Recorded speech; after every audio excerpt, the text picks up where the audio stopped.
नमस्कार बच्चों, जय श्री कृष्णा। स्वागत है आपका 7th साइंस क्लास में। तो बच्चों, आज हम 18 लेसन पढ़ने जा रहे हैं जिसका नाम है अपशिष्ट जल की कहानी।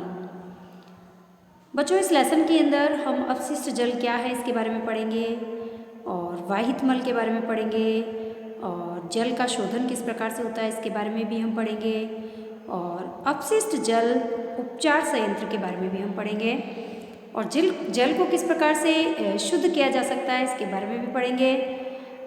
तो बच्चों, चलते हैं हम टेक्स्ट बुक की ओर। अब देखिए बच्चों, हम सभी अपने घरों में जल का उपयोग करते हैं। अच्छा, जल का उपयोग, जल क्या है? जल जो है हाइड्रोजन और ऑक्सीजन से मिलकर बनता है। हाइड्रोजन के 2 परमाणु और ऑक्सीजन का 1 परमाणु मिलकर के H2O जिसे हम जल कहते हैं। तो हाइड्रोजन और ऑक्सीजन से मिलकर जल का निर्माण होता है और जल का उपयोग जो है विभिन्न क्षेत्रों के अंदर हम करते हैं। घर के अंदर दैनिक जीवन में हम जल का उपयोग करते हैं। वैसे तो कहें तो जल ही जीवन है ना। जल के द्वारा हमारे दैनिक जीवन के सभी कार्य जो है जल के द्वारा संपन्न होते हैं। जैसे खाना बनाना है, नहाना है, धोना है, ब्रश करना है, साफ सफाई है ना। फैक्ट्रीज आदि में जो कार्य हो रहा है, सभी कार्य जो होते हैं दैनिक जीवन के, वो सभी कार्य जल की उपस्थिति में ही होते हैं। जल के बिना जीवन संभव नहीं है। जल है तो जीवन है ना। तो बच्चों, जल के बारे में इस लेसन के अंदर हम जल से संबंधित सभी क्रियाओं के बारे में अध्ययन करेंगे। तो सबसे पहले चलते बच्चों कि हम सभी अपने घरों में जल का उपयोग करते हैं और उसे गंदा और दूषित भी करते हैं, यानी कि उसको हम गंदा भी करते हैं। और अब यहाँ पर देखो, दूषित का मतलब क्या है? दूषित जानकर आपको आश्चर्य हुआ कि दूषित क्या है। दूषित का मतलब ये है कि जब जल के अंदर कुछ गंदगी है, तेल है या कोई कचरा है ना, मिल जाता है और वो जल जब गंदा हो जाता है, उसके अंदर अशुद्धियाँ जब मिल जाती है और वो जल जब पीने योग्य नहीं रहता, तो उस जल को हम क्या कहते हैं? दूषित जल कहते हैं। समझ में आया?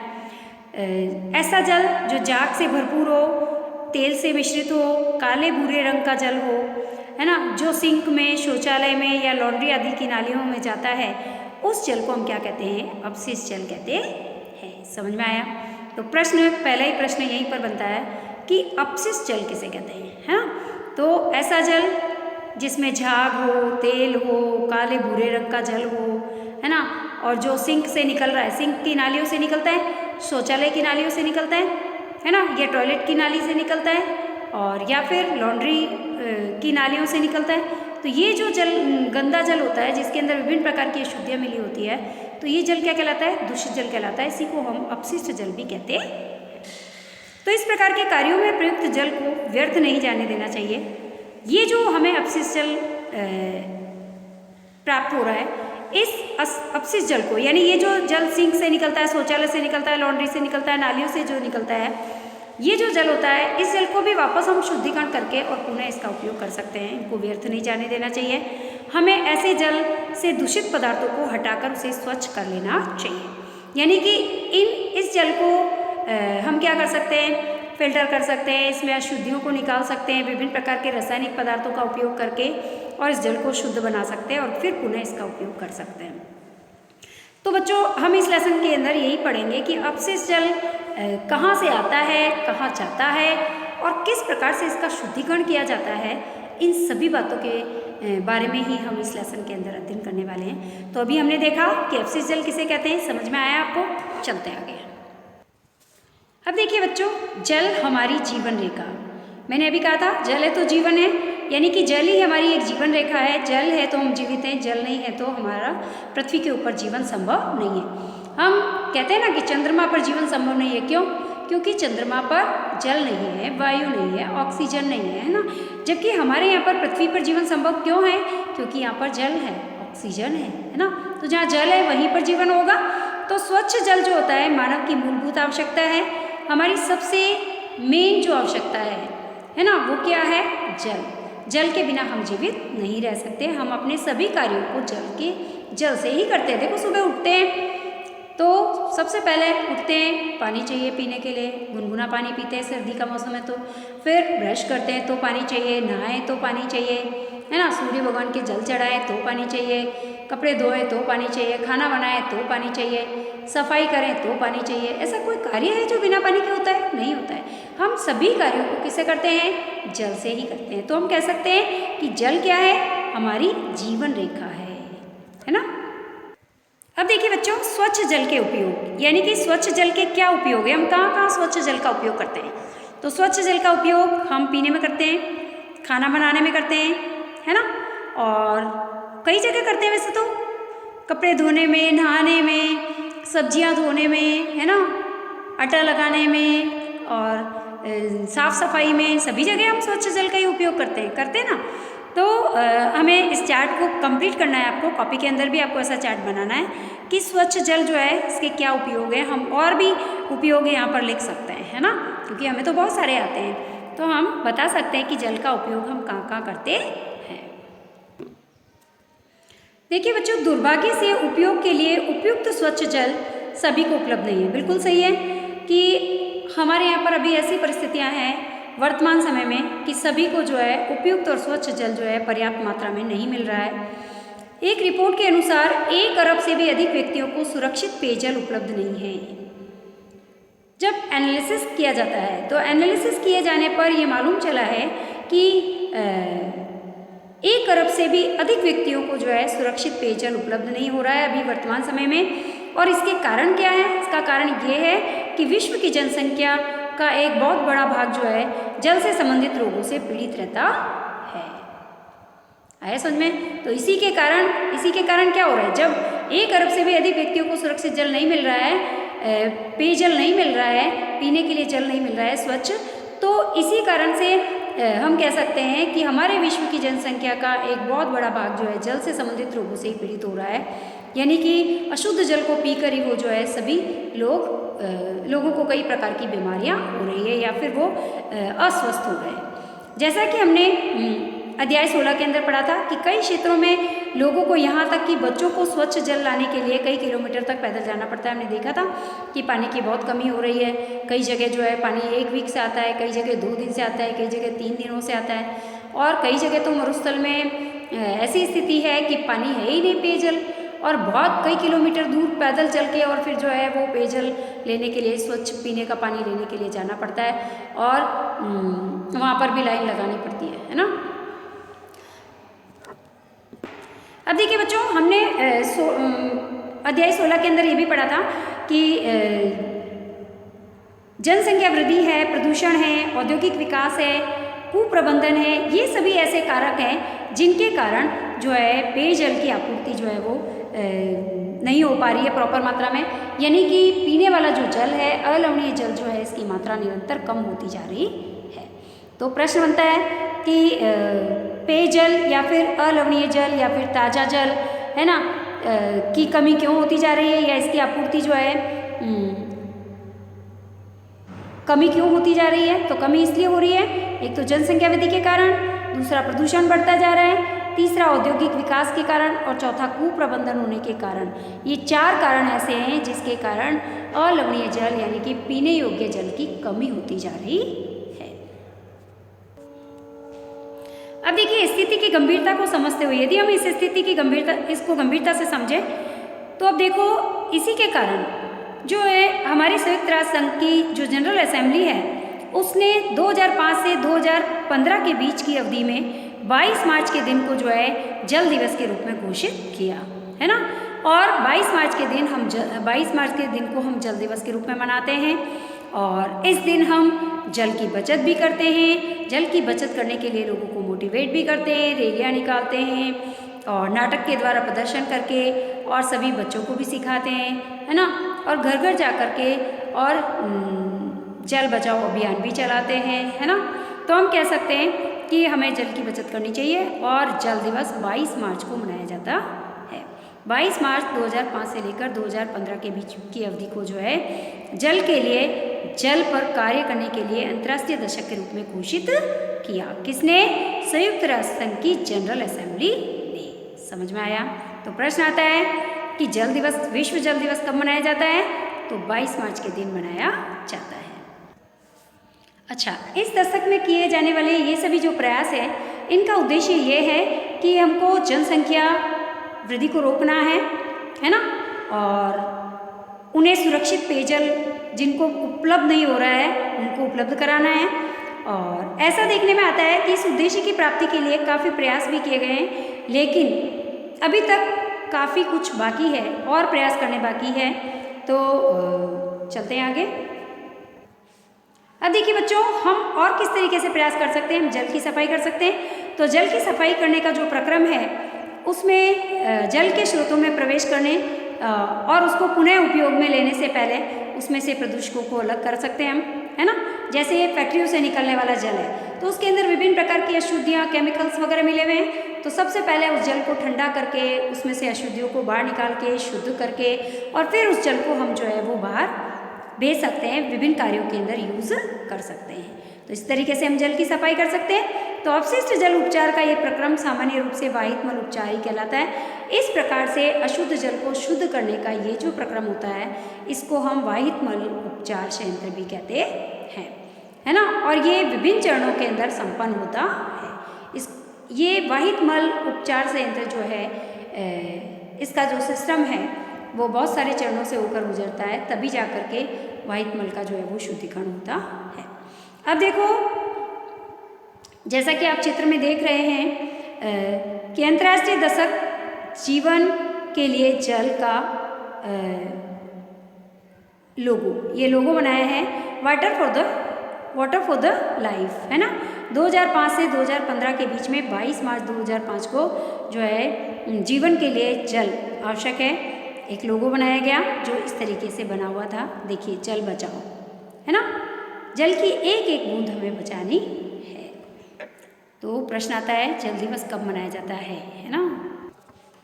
अब देखिए बच्चों, वाहित मल क्या है, वाहित मल किसे कहते हैं। अभी हमने देखा कि वाहित मल उपचार संयंत्र जो होता है वो विभिन्न चरणों से होकर गुजरता है। तो उससे पहले ये तो देखें कि वाहित मल होता क्या है।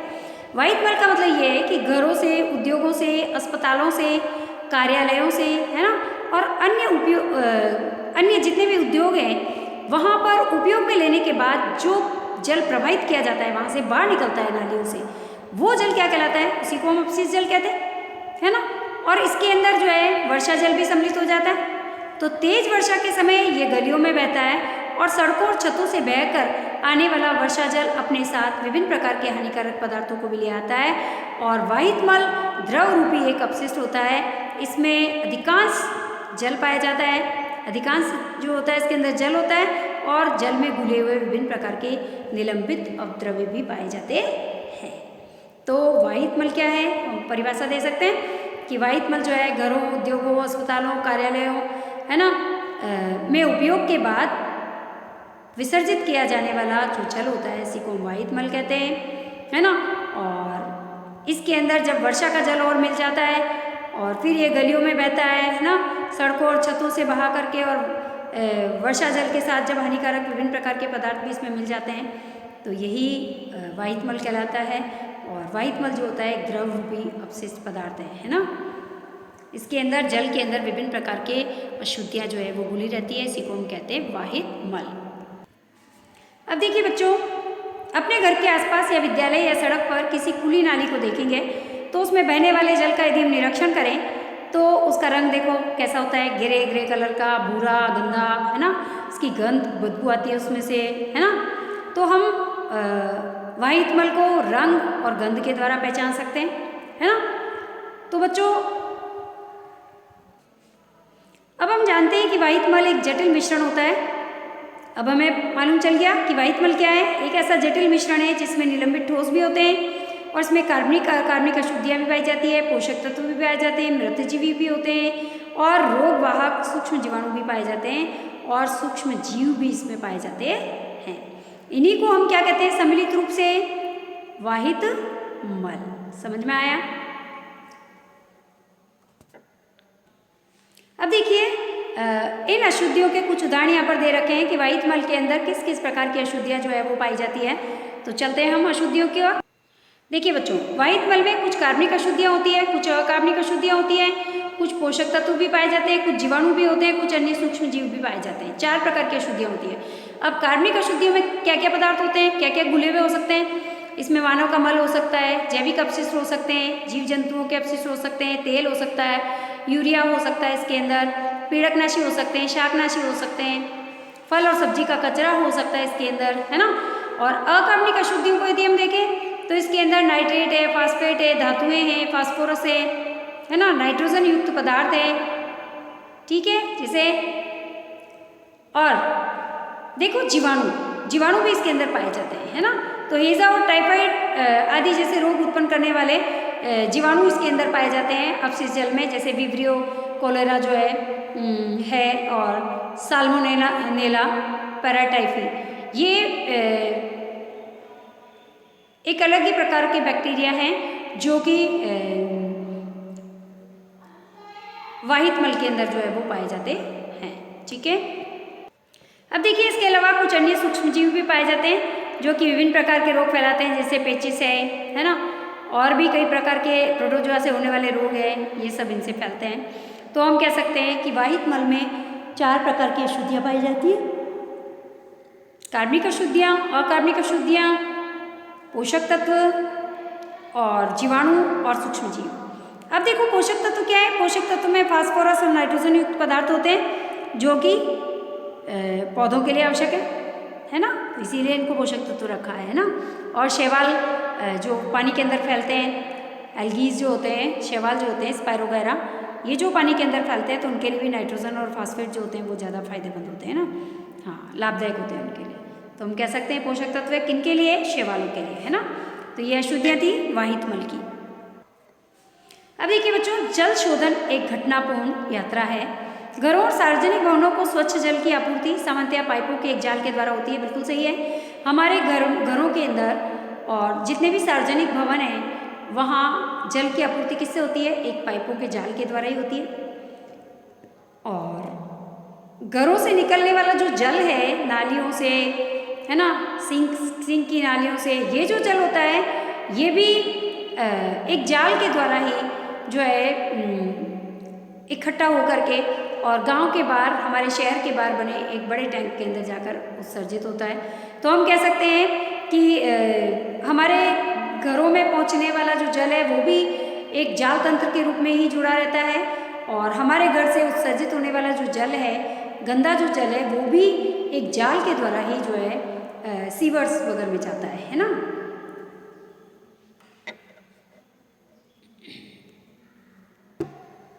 देखिए बच्चों, भूमि के अंदर यदि हम गहराई में देखें तो हमको बड़े और छोटे पाइपों का एक जाल दिखाई देता है जिसको हम सीवर कहते हैं, और ये मिलकर के मल विसर्जन की व्यवस्था को करता है। और ये एक ऐसा परिवहन तंत्र है जो कि वाहित मल को उसके उद्गम स्थल से उसके निपटान के स्थान तक ले जाने का कार्य करता है। इसको कहते हैं हम सीवर। समझ में आया। प्रश्न आता है कि सीवर किसे कहते हैं, है ना। अब देखो, मल व्यवस्था में मेन होल होता है, सामान्यतः प्रति 50 मीटर से लेकर 60 मीटर की दूरी पर एक मेन होल होता है, और 2 या अधिक सीवरों के संधि स्थल पर या उन स्थानों पर जो है ये स्थित होते हैं जहाँ दिशा में परिवर्तन होता है, ठीक है। अब देखिए बच्चों, एक क्रियाकलाप है। हम अपने घर, विद्यालय या किसी सार्वजनिक भवन से वाहित मल के पथ का अध्ययन करेंगे। हमारे आसपास, हमारे घरों से जो टॉयलेट का पानी जाता है, सिंक का पानी जाता है, बाथरूम का पानी जाता है, वो कहाँ से जा रहा है ना, और किस पाइप तंत्र से वो जुड़ा हुआ है उसका हम अध्ययन करेंगे, पूछेंगे घर जाके। और वाहित मल के पथ का एक रेखा चित्र बनाएंगे और गली, सड़क और परिसर में घूम करके उनका सर्वेक्षण करेंगे और मेन हॉल की संख्या भी मालूम करेंगे। तो किसी खुले स्थान के आसपास तथा उसके जल में कौन से सजीव जो है वो पाए जाते हैं उनकी सूची भी एक तैयार करेंगे। यदि आपके घर के आसपास मल निकास व्यवस्था तंत्र नहीं है तो ये मालूम कीजिए कि वाहित मल का निपटान कैसे होता है। आया समझ में। यदि आपके घर के आसपास कहीं सीवर नहीं है तो आप पता नहीं कर सकते, तो आप ये तो पता कर सकते हो कि वाहित मल का निपटान जो है वो कैसे होता है ना। तो बच्चों, आज हमने अपशिष्ट जल के बारे में पढ़ा, वाहित मल के बारे में पढ़ा, वाहित मल में कौन कौन सी अशुद्धियाँ पाई जाती है इसके बारे में पढ़ा, है ना। और जल का उपयोग हम कहाँ कहाँ करते हैं इसके बारे में भी हमने पढ़ा, सीवर के बारे में पढ़ा, है ना। तो बहुत सारी चीज़ों के बारे में हमने पढ़ा। तो आज हमारी क्लास यहीं कंप्लीट होगी। धन्यवाद बच्चों। जय श्री कृष्णा। नेक्स्ट टॉपिक हम नेक्स्ट क्लास में कंटिन्यू करेंगे।